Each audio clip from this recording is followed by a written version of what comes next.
किसी के भी घर पे किसी को चेस्ट पेन हो गया, खुद को भी चेस्ट पेन हो गया, तो सारा चेस्ट पेन दिल का दर्द तो नहीं होता है, ठीक है। तो बहुत सारा चेस्ट पेन पैथोलॉजिकल होता है, फिजियोलॉजिकल नहीं होता है।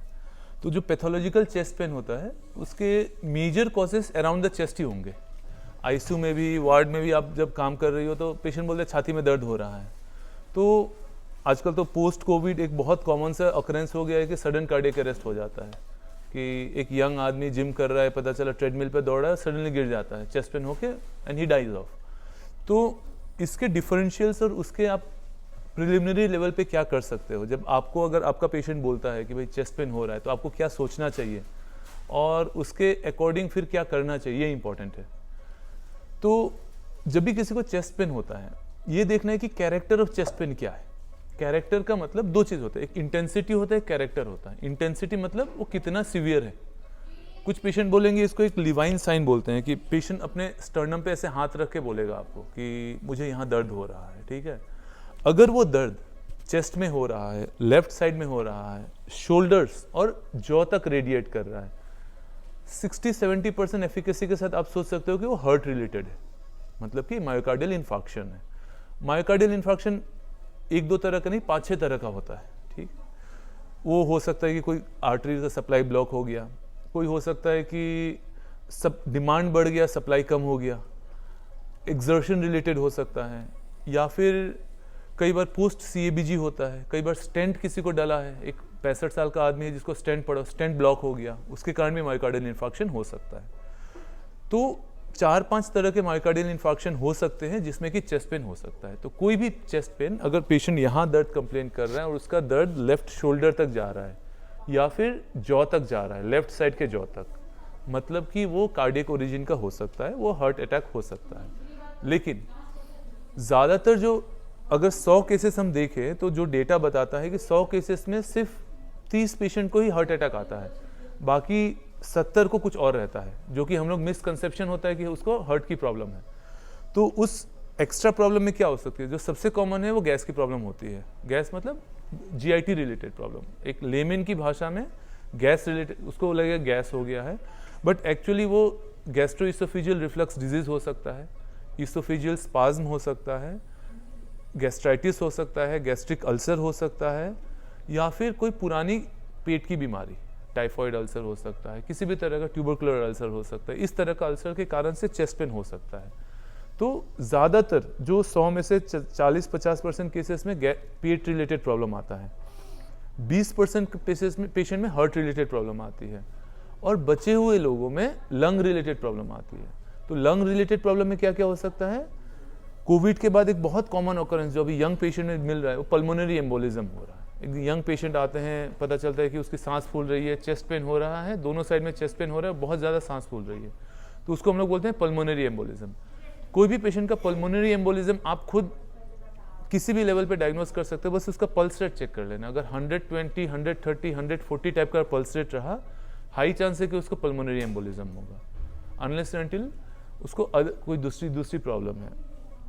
साइनस टेकिकार्डिया को most sensitive sign of pulmonary embolism बोला जाता है, कि अगर किसी को पल्मोनरी एम्बोलिज्म होगा तो उसको साइनस टेकिकार्डिया होगा ही होगा, उसके बिना पल्मोनरी एम्बोलिज्म नहीं हो सकता है, ठीक है।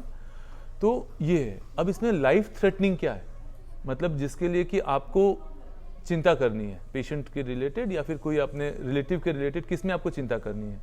अगर वो हार्ट अटैक हुआ तो चिंता करनी है, अगर वो पल्मोनरी एम्बोलिज्म हुआ तो लाइफ थ्रेटनिंग होता है। तीसरा लाइफ थ्रेटनिंग क्या होता है, एओर्टिक डिसेक्शन। एओर्टिक डिसेक्शन में पेशेंट बोलेगा कि मुझे स्टर्नम के रिट्रोस्टर्नल पेन हो रहा है और पीठ की तरफ रेडिएट कर रहा है।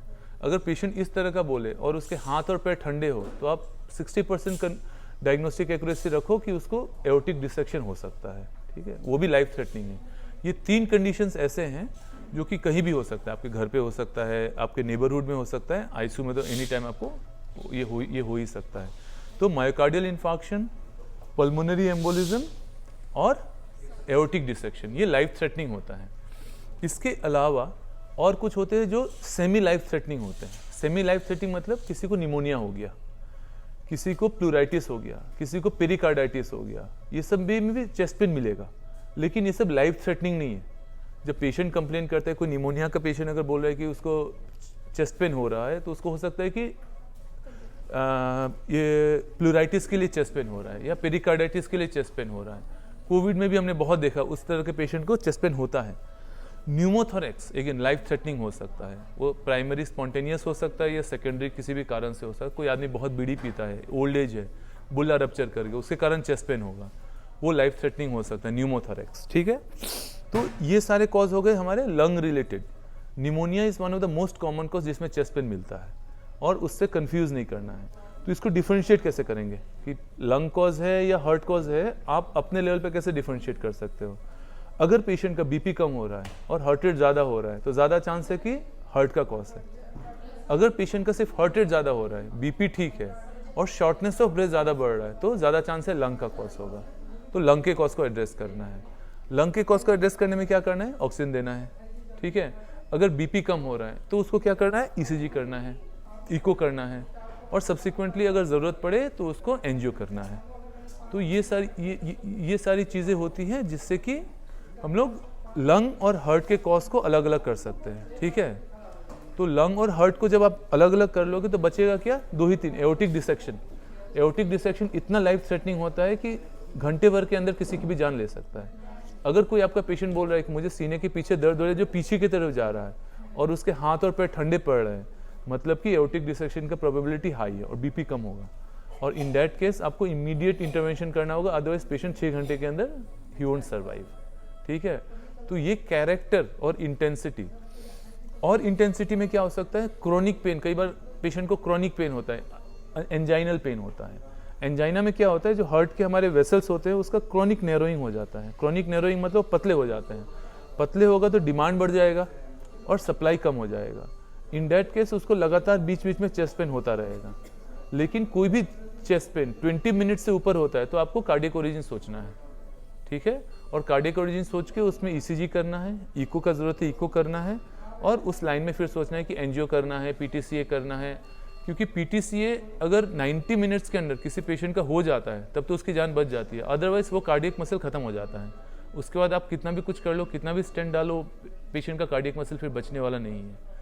उसका लाइफ लॉन्ग फिर डिसेबिलिटी इन द सेंस क्या होगा, चल फिर नहीं पाएगा, कोई भी एक्सर्शनल काम नहीं कर पाएगा।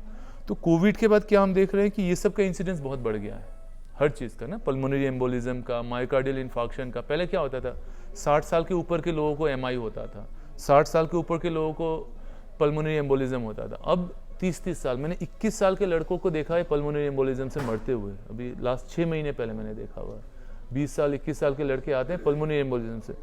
तो इम्पॉर्टेंट ये होता है कैच करना, और कैच किया तो उसको एड्रेस करना। आईसीयू के हिसाब से आप लोगों को जो पेशेंट आप देखते हो तो कई बार चेस्ट पेन कंप्लेन करता है, तो एट द इनिशियल रिफ्लेक्स आप ठीक है ईसीजी कर लो, उसका एक पेंटोप्राजोल दे दो। ठीक है, 90% ऑफ द पेशेंट्स में आपको कुछ ना कुछ तो मिल जाएगा। ठीक है, ऑक्सीजन लगा दो उसको। आपको ये 3 काम करके उसका चेस्ट पेन का आप सेमी रेजोल्यूशन कर देते हो। फिर ईसीजी में आप देख लो कि ईसीजी में क्या आ रहा है, उसका इलाज करना है नहीं करना है। ऑक्सीजन सप्लीमेंटेशन से अगर ठीक हो रहा है तो कुछ लंग कॉज है, निमोनिया हो सकता है, प्लूराइटिस हो सकता है, पल्मोनरी एम्बोलिज्म हो सकता है, तो ऑक्सीजन दे दिया।